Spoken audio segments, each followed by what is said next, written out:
ตั้งที่เราย่อเราตามงูหลักย่อหลักย่อคือหลังคาข้าวมันมันเงี้ยยุ่งตั้งเดินที่ตรงกลางแล้วเป็น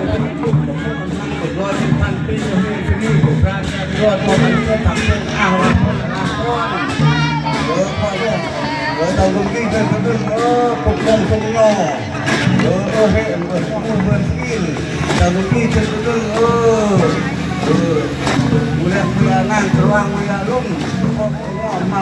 พ่อของร้องพ่อแต่ผู้ไปพวกนายลุงที่ซาทุกทำ